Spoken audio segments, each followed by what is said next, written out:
Terima kasih rakan di Angkasa Puri. Saya sekarang ini berada di salah satu pusat pemberian vaksin PPV, iaitu Pusat Pemberian Vaksin bagi Integrasi Mega satu-satunya di Sabah ini yang akan memberikan suntikan vaksin kepada penduduk di sekitar Bandaraya Kota Kinabalu. Jadi bagaimana dengan capaian vaksin setakat ini di negeri Sabah? Kita bersama yang berbahagia Pengarah Kesihatan Negeri, Dr. Rosnani Mudin, yang akan memperincikan tentang jumlah penduduk yang telah menerima dan akan menerima vaksin ini. Jadi doktor, bagaimana dengan pemberian vaksin di Sabah ini? Ya, Assalamualaikum dan selamat pagi Tuan Kahar. So untuk PPV Integrasi Mega di SICC, kita menganggarkan 10,000 penduduk yang akan datang untuk mendapatkan vaksinasi setiap hari. Dan alhamdulillah semenjak 2 hari lepas kita telah pun mencapai 10,000 lah untuk penduduk yang datang ke sini yang dapat kita vaksinasikan di setiap hari di sini. Jadi doktor, jadi bagaimana jumlah keseluruhan penduduk yang menerima vaksin sehari di Sabah setakat ini?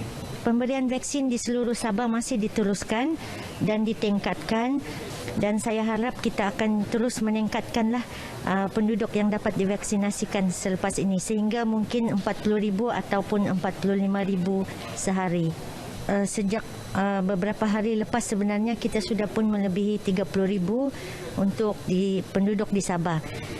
Dan saya berharaplah semua penduduk Sabah akan keluar beramai-ramai untuk mendapatkan vaksin.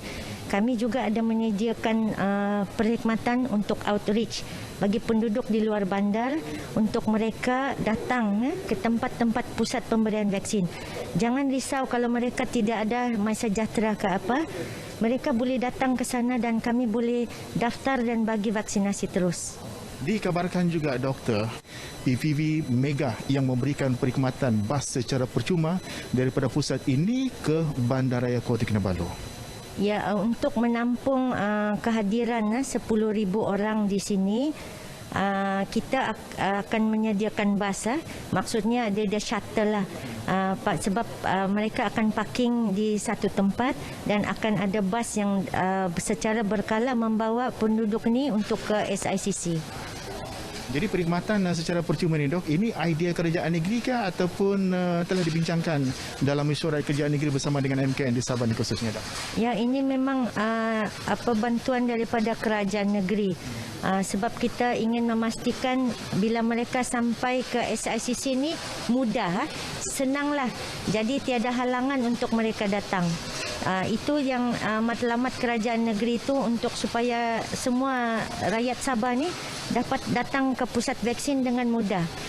Bukan saja yang outreach di dalam kampung-kampung, malah di bandar pun kita cuba. Sebab di bandar ni kita mungkin ada traffic jam, ada laluan lalu lintas. Jadi untuk tidak ada halangan begitu, kita cuba mudahkanlah mereka datang ke sini. Perancangan pihak Kementerian Kesihatan khususnya di negeri Sabah ni dok, adakah pemberian vaksin ini akan diteruskan, diperluaskan ke lokasi yang mencabar seperti di pulau-pulau di perairan Sabah ini? Ya, Kementerian Kesihatan khususnya Jabatan Kesihatan Negeri Sabah memang matlamat kita sama dengan kerajaan negeri, sama dengan kerajaan Malaysia, iaitu untuk memvaksinasikan seramai mungkin, secepat mungkin supaya kita dapat herd immunity itu secepat mungkin. Okay. Terima kasih doktor. Dan rakan di Angkasa Puri, itu dia Dr. Rosnani Mudin, Pengarah Kesihatan Negeri yang telah memperjelaskan, memperincikan tentang jumlah penduduk di Sabah yang mendapat suntikan vaksin COVID-19 ini. Dan pusat pemberian vaksin PPV di Pusat Konvensyen Antarabangsa Sabah SICC ini berupaya memberi suntikan kepada lebih 10,000 penduduk sehari.